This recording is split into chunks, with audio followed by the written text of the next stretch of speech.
Federico Preve, gracias por acompañarnos una vez más. ¿Cómo andás? Buenas tardes, ¿cómo estás? Un saludo para toda la audiencia. Bien, Bueno. muy bien, acá recibiendo las noticias del Mundial. ¿Qué te parece el equipo antes de meternos ya en los temas que nos competen?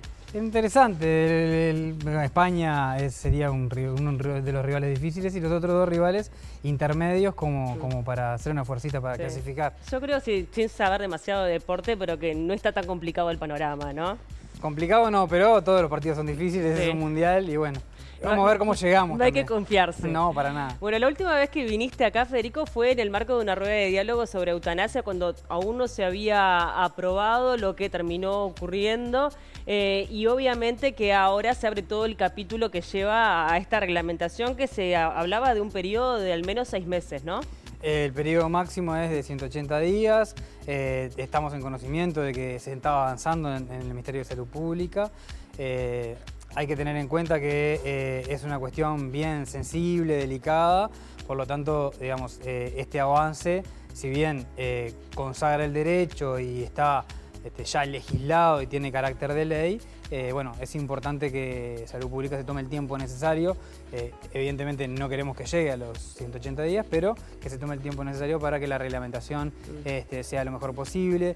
Particularmente hay algunas cuestiones vinculadas con los protocolos farmacológicos, los formularios, la objeción de conciencia, alguna definición que tiene que quedar bien claro, y en ese sentido sabemos que el Ministerio está trabajando y que bueno, que en los primeros meses del año que viene con certeza vamos a tener la ley y todo en funcionamiento. No tiene que ver con presupuesto, tiene que ver con gestión sobre todo. Tiene que ver con gestión, tiene que ver con bueno, cómo se conforman los equipos, hay que ver en las instituciones, bueno, los cuidados paliativos, el resto de los colegas, las especialidades.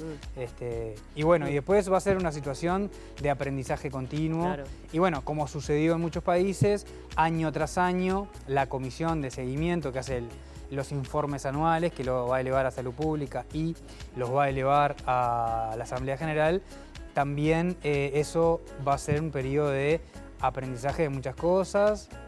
Al inicio nosotros pensamos que van a ser pocos casos y que va a haber un aprendizaje mismo dentro del colectivo médico y del resto de los profesionales de la salud. Cuando mencionabas lo de objeción de conciencia, se me vino enseguida cuando se aprobó la interrupción voluntaria del embarazo, que bueno, un departamento que además lo conoces muy bien, Salto, quedó bueno sin médicos disponibles. Podría pasar también en este caso, ¿no? Podría pasar. Nosotros pensamos que es un tema donde, además de tener encuestas, es un tema donde es más difícil la objeción de conciencia, porque es un tema un poco más simple, porque depende de la voluntad de la persona que está sufriendo. Entonces, negar de forma sistémica o corporativa ese derecho sería bastante complejo, sobre todo para el cuerpo de colegas que así lo haga, con el derecho que tienen. Independientemente de eso, como estamos hablando de un derecho humano a poder morir con dignidad en determinadas circunstancias, el sistema lo tiene que garantizar. Los prestadores lo tienen que garantizar, ya sea los prestadores públicos como privados. Por lo tanto, tranquilidad para la gente que, independientemente del derecho de los colegas y del resto del equipo de salud a objetar conciencia, las personas que así lo dispongan, que cumplan con las definiciones y que procedan de la forma que la reglamentación y la ley dicen, van a tener acceso a morir con dignidad a través de la eutanasia. Obviamente que no se sabe cuántas personas van a solicitar la eutanasia hasta que no se reglamente, pero han podido de repente hacer un testeo. Recuerdo que quienes estaban en contra señalaban que iba a ser no masivo, pero sí que iban a estar muchas personas en esa lista, porque señalaban que por enfermedades que podrían llegar a generar un malestar en su vida podrían solicitarla. Malestar no, enfermedades crónicas comunes no, esas son cosas que hay que dejar en claro. A ver, las personas que van a solicitar esto son personas que tienen, por la información y los datos internacionales que tenemos, cáncer en etapa avanzada, enfermedades neurológicas en etapas avanzadas, o enfermedades pulmonares o cardíacas o alguna otra en etapas muy avanzadas. Entonces, la causa última de fallecimiento es ese cáncer o esa otra enfermedad en etapa terminal o muy avanzada, que está causando el sufrimiento y demás. Uno puede hacer analogías vinculados con cálculos por la población, por la frecuencia o prevalencia del cáncer y de algunas otras enfermedades, y mirando un poco en Bélgica, en Holanda, en Canadá, lo que sucede, podría llegar a hacer cálculos. Los primeros años van a ser muy pocas personas. Va a depender también del acceso en todo el país, los primeros casos van a ser muy discutidos. Entonces, como todo nuevo procedimiento, como toda nueva prestación en la salud, hay una etapa de incremento que es razonable por cuestiones de acceso, de conocimiento y de seguridad. Claro. De seguridad del sistema de salud hacia el paciente y de los pacientes. Además, te pongo un ejemplo. En Bélgica, que tiene dos zonas culturalmente bien distintas, la zona flamenca y la zona más religiosa, los porcentajes de solicitud y de aplicación de eutanasia oscilan entre un 1,9 y 2% en una de las zonas y 4% en la otra, o sea, duplican. Por lo tanto, el componente cultural va a tener que ver. En ese sentido, nosotros que tenemos una sociedad bastante atea y bastante amparada en derechos desde el primer vallismo del siglo pasado, es probable que tengamos, como la canadiense, más solicitudes que sociedades o países católicos. Pero bueno, nada, uno puede hacer cálculos y estimar que de acá a muchos años, de 500 a 700 casos, 1000 casos, pero en los primeros años van a ser muy pocos casos. Bien, como para ir cerrando este capítulo, paliativos, también obviamente que eran carriles que son paralelos, pero bueno, se apela justamente a la cobertura total, ¿no? A nivel de todo el país. Sin dudas, esto es cuidados al final de la vida, dentro de lo que se enmarca la eutanasia como una opción libre, autónoma, como un derecho de las personas, pero también esto va a llevar a lugares donde hoy, por ejemplo, hay difícil acceso a los paliativos o no hay cobertura directamente, a que se tengan que ofrecer, se tienen que ofrecer por ley y, bueno, esa posibilidad también se va a empezar a recorrer. Entonces, de alguna manera esto acelera entonces la cobertura total. Nosotros pensamos, y como ha sucedido, por ejemplo, en Bélgica, que desde el 2002 son los dos, o sea, tienen legislación los dos y se traccionó y tiene de los mejores paliativos de Europa, que esto va a ayudar al complemento del desarrollo de los cuidados paliativos, contrario a lo que se dice que va a ser como una especie de salto. De que no. Evidentemente va a haber algunas personas que así lo dispongan y no quieran transcurrir, pero el 85% de las personas en Bélgica que piden la eutanasia ya transcurrieron por cuidados paliativos y el porcentaje oscila entre 80 y 90% en los lugares donde hay muerte médicamente asistida o eutanasia. Por lo tanto, el transcurrir por paliativos es casi la norma en los pacientes que solicitan la eutanasia, excepto un 10-15%. Bien, cambiando de tema, quiero hablar también un poco de lo que fue la interpelación a la ministra de Salud Pública. Ya han pasado, varios días, ya se han sacado conclusiones. En su momento, desde la fuerza política que integrase, señalaba que había un acoso hacia Danza por diferentes motivos, independientemente de las resoluciones que terminaron finalmente sin votos ninguna de las mociones, ¿no? Pero ¿en qué se basaron un poco para hablar justamente de esto del acoso? Y después ya meternos un poco de lleno con lo que aconteció, el tema de que Danza haya tenido que dejar los cargos o que los dejó independientemente de lo que dijo la JUTEP y la credibilidad también de la Junta de Transparencia con tanto peso político. Bien, son mucho tema. Ahí te hice como un resumen de todo lo que podríamos hablar. Son varios temas. Lo primero es que para nosotros la interpelación carecía de sentido. Al principio, cuando un informe periodístico cuestiona la compatibilidad, la prohibición o que hace estuviera dirigido por Danza, claramente había dos visiones jurídicas por profesionales destacadísimos, planteaban, digamos, dos interpretaciones de la Constitución. Si uno lee la literalidad, señalaba uno lee la literalidad y le parece bastante bien. Si interpreta que un médico clínico indirectamente tiene relación con la presidencia de ese, parece bastante de perogrullo. Ahora, si uno va a la profundidad de lo que quería el constituyente y va al espíritu, como mencionan desde la interpretación muchos constitucionalistas, lo que quería evitar es la conjunción del interés público con el privado, evitar la corrupción, hablando liso y llano, y eso, evidentemente, un médico clínico que atiende personas claramente no tiene esa conjunción de intereses. Sin embargo, la puerta giratoria de la administración anterior, donde el presidente de ACE previamente había sido director técnico y luego fue gerente asistencial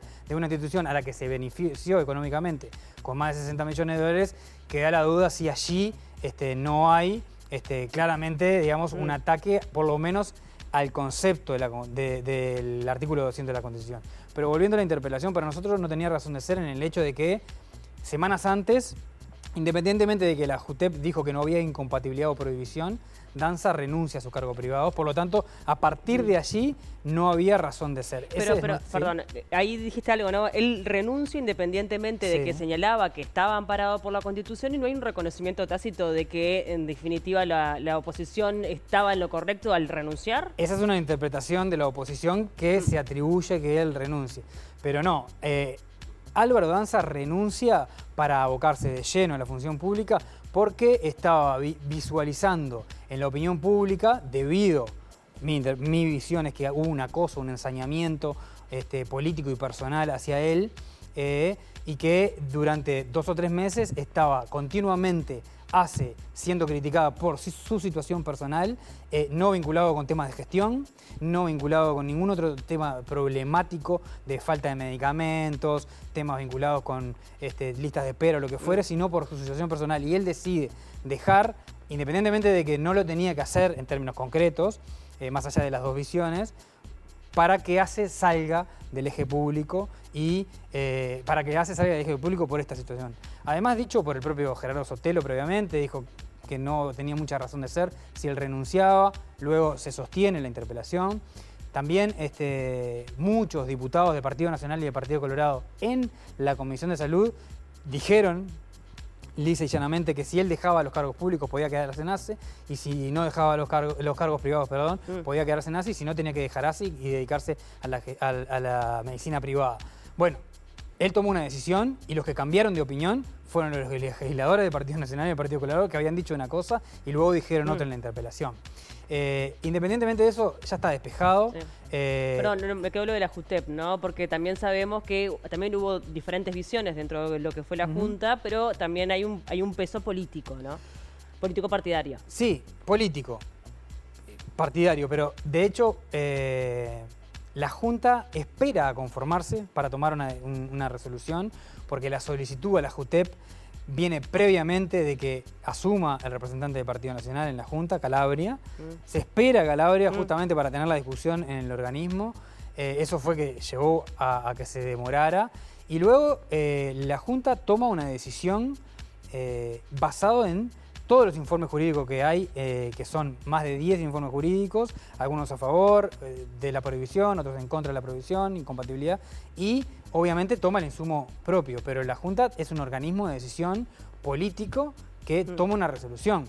A ver, voy a ponerte otro ejemplo de organismo, de contralor que toma decisiones políticas. El Tribunal de Cuentas tiene un informe técnico del año pasado que sugiere al organismo de decisión, Tribunal de Cuentas de la República, que ACE no puede ser más ejecutor de gasto público porque tiene muchísimas observaciones. De hecho, ACE multiplicó por 3 las observaciones de gasto desde ACE al privado en el periodo anterior. Y el informe técnico le sugiere que envíe a la Asamblea General porque ACE no debería ser más ejecutor de gasto. El Tribunal de Cuentas dice no, nosotros tenemos que seguir observando, pero ACE tiene que seguir ejecutando.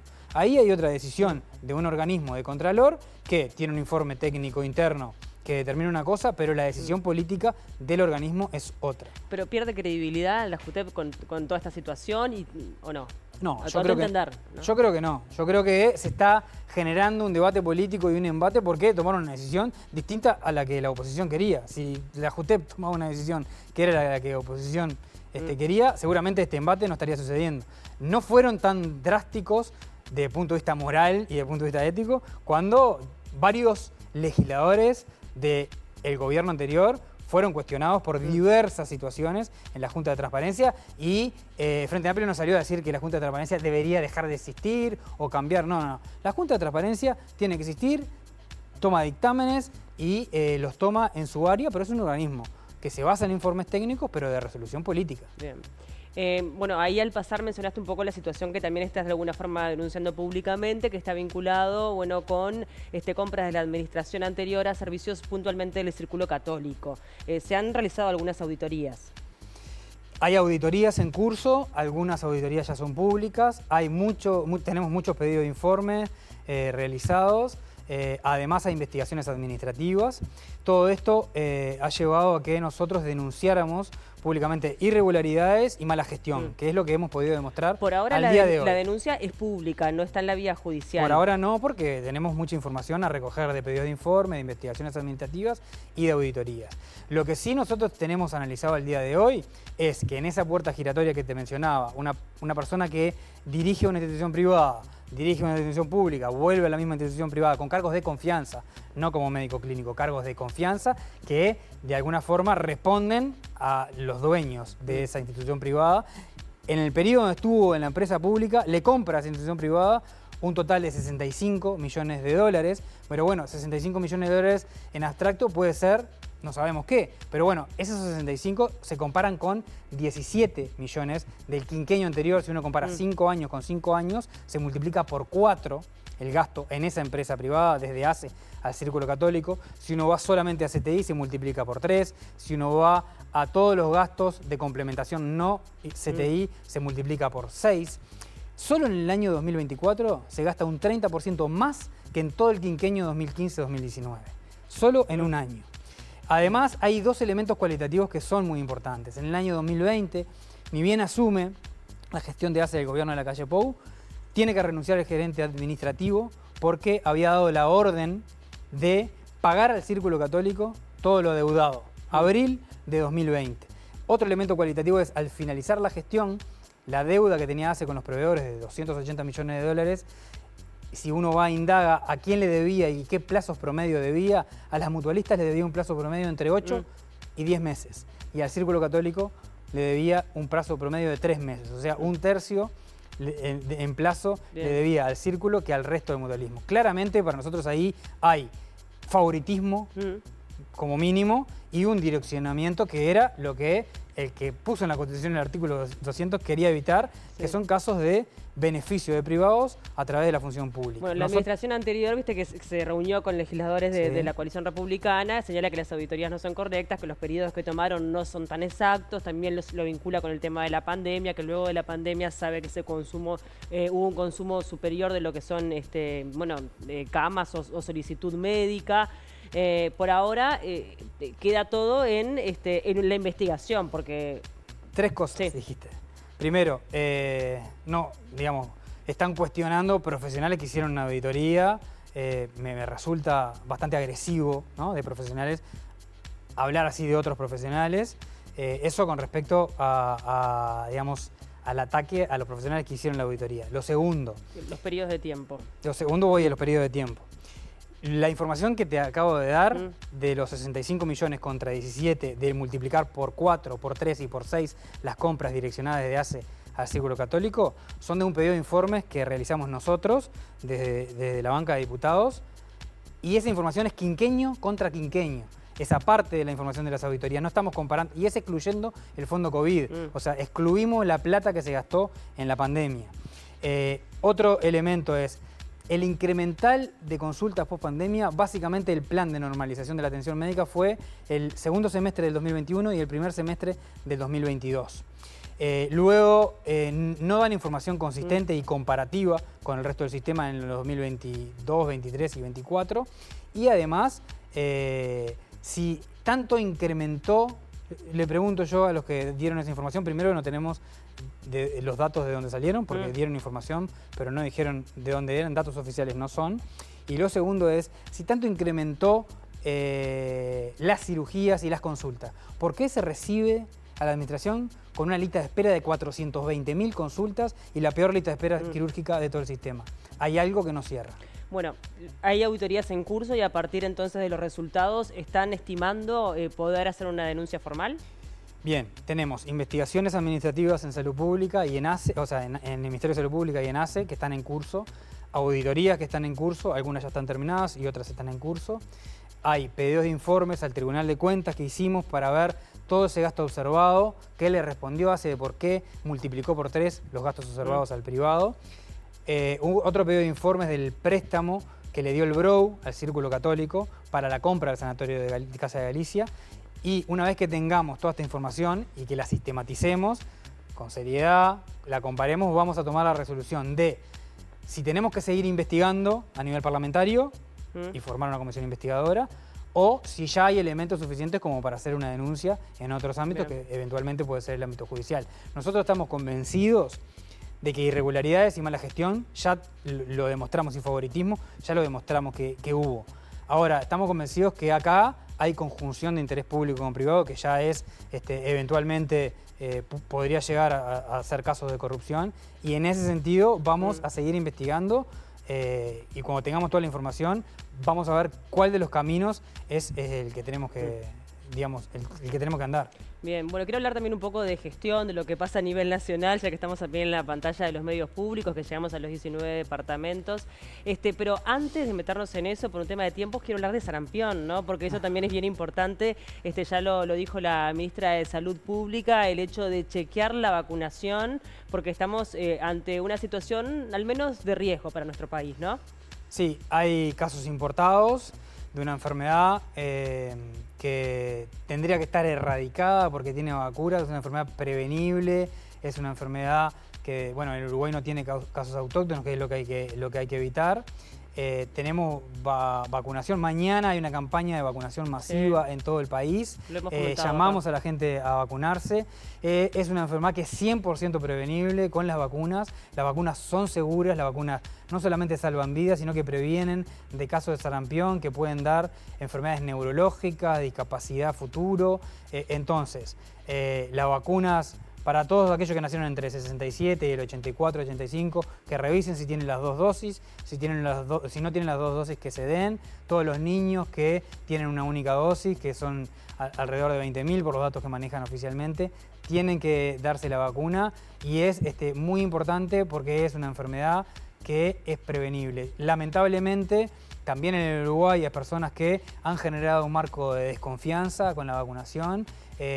La enorme cantidad de vacunas que se generan en el mundo son confiables, como todo tienen efectos adversos mínimos, y el balance entre riesgos y beneficios son de los fármacos o productos farmacéuticos que tienen, pero lejísimo, la mayor fortaleza en beneficio para la población. Por lo tanto, en este caso, una enfermedad que se previene 100%, hacemos un llamado fuerte a la población a que se vacune.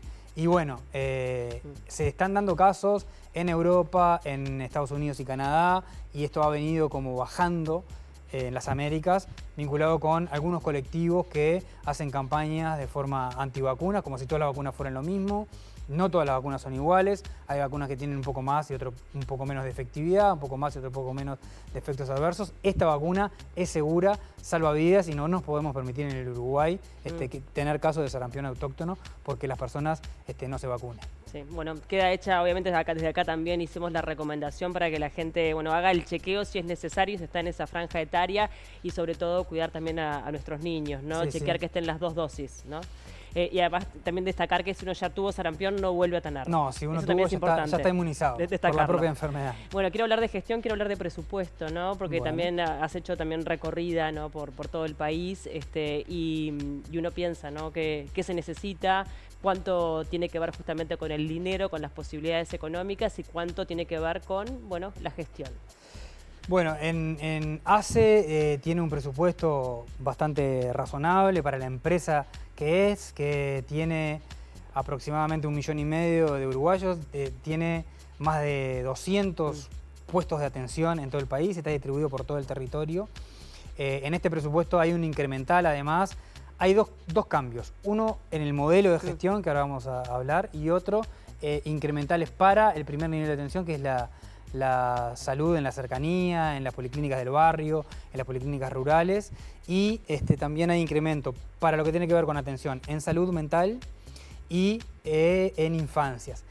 En infancias, el plan aduana, que es un plan de seguimiento de niños recién nacidos, que se daba prácticamente en el área metropolitana y aquellos niños que tenían algún tipo de riesgo o vulnerabilidad, se va a ampliar a todo el país y a todos los niños que nacen en ACE. Por lo tanto, se va a seguir durante los primeros meses de vida a todos los niños que nacen en ACE y se va a ir al domicilio. Esto es un cambio cualitativo importante de protección a los niños que están naciendo.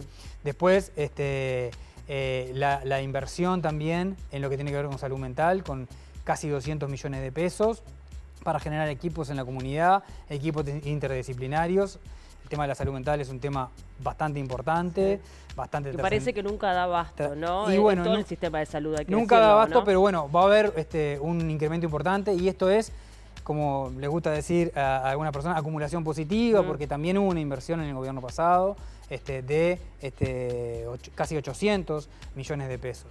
Después, hay algunas otras inyecciones presupuestarias importantes. Hay una que es trascendente, que es para la profesionalización de la enfermería.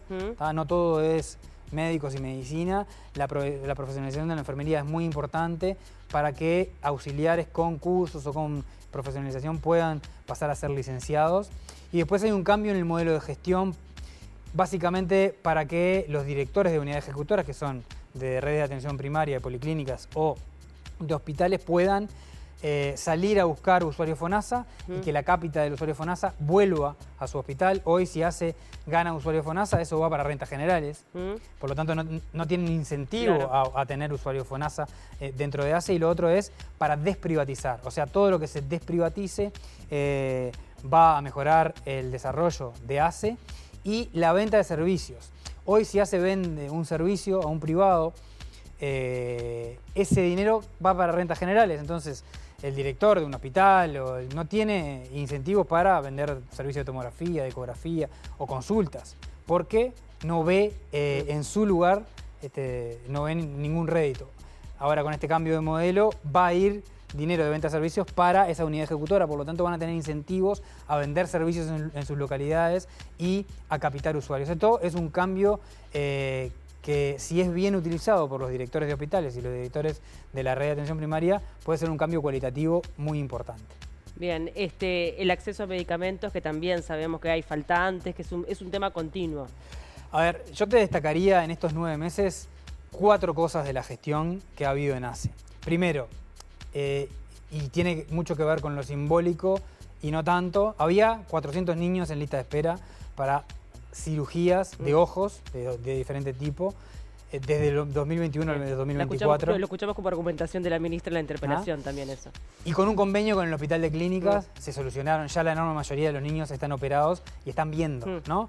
La visión es el sentido más potente que nos contacta con el medio ambiente. Segundo, no hay quiebre de stock en ninguna farmacia, había quiebre de stock en más de 10 farmacias, volvieron casi todos los medicamentos esenciales a todas las farmacias. De hecho, puede haber faltas puntuales, pero en los lugares donde está el stock de los medicamentos no hay faltantes de medicamentos. La lista de espera se redujo de un 10 a un 13%, de 420.000 a 370.000. Es verdad, es muy grande, pero es un cambio importante, solamente con gestión, porque estamos con el presupuesto anterior. Y lo otro es que de la deuda millonaria que tenía ACE, se firmaron acuerdos con los proveedores más grandes para saldar esas deudas y volver a tener, digamos, los insumos en tiempo y forma. Son elementos trascendentes de la gestión. Ahora, también se han instalado muchísimos tomógrafos, algunos que estaban comprados de la administración anterior, pero que no estaban instalados, estaban en cajas, estaban en depósitos. Y bueno. Y hay proyecciones importantes como la creación del Hospital de la Costa de Oro. Hay 4 proyectos de deporte, digamos. Uno es el Hospital de la Costa de Oro, otro es la ampliación y reconversión del Hospital de Maldonado, del Hospital de Salto y del Hospital Pasteur acá en Montevideo. O sea, 2 en el área metropolitana y 2 en el interior, en el este y en el litoral. Esos son inversiones de gran porte, digamos. Y después el rubro inversiones en el presupuesto, que tuvo una caída del 30% en el quinquenio anterior, se va a recuperar un 15, o sea, se recupera la mitad ahora, y en el correr de la rendición de cuentas va a reimpulsarse. Por lo tanto, va a volver a haber inversiones en salud pública. A ver, se rescindieron los contratos con el Círculo Católico y con CASMU. ¿Por qué? Porque esos eran contratos privatizadores de la empresa pública. Se compraban camas y por lo tanto se dejaba de desarrollar la cama de CTI público, por ejemplo, o de camas de moderados. Ahora con estas inversiones se van a generar camas de moderados a nivel público y además hay un convenio ahora con Sanidad Militar que va a ampliar las camas de CTI, va a haber un convenio con Sanidad Policial que va a ampliar las camas de CTI y se van a desarrollar más camas en los CTI públicos. Esto tiene que ver con la concepción de empresa pública desarrollándose y no privatizándose. Tenemos que ir cerrando. Te comentaba antes de estar al aire que vamos a hacer una rueda de diálogo sobre la inteligencia artificial aplicada a la medicina. Pienso también las oportunidades que hay. Hay quienes obviamente defienden que son herramientas bien potentes para esa área como otras, pero que pueden, bueno, mejorar para, bueno, ampliar la expectativa de vida y mejorar la calidad con el mismo presupuesto. Sí, bueno, hay mucho para discutir sobre inteligencia artificial en el campo de la bioética, en el campo de la neurociencia también. Y evidentemente la inteligencia artificial como tal es una herramienta, no se puede decir que es buena o es mala.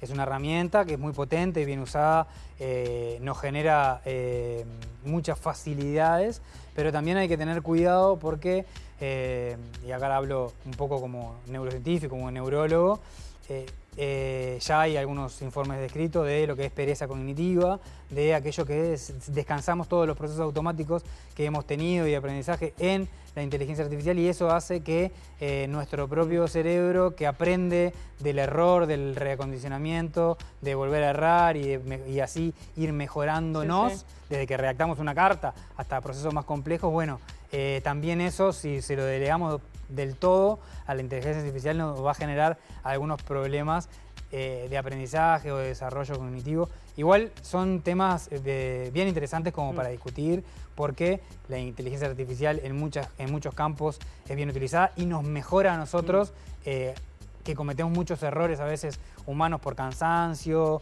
o por distracción y demás, también nos lo corrige. Por lo tanto, en algunas cosas también a la medicina le viene súper bien, pero hay que tener esos cuidados de utilización. Interesante rueda nos espera por delante. Gracias por el tiempo, un gusto recibirte como siempre. No, muchas gracias a ti y un saludo para toda la audiencia.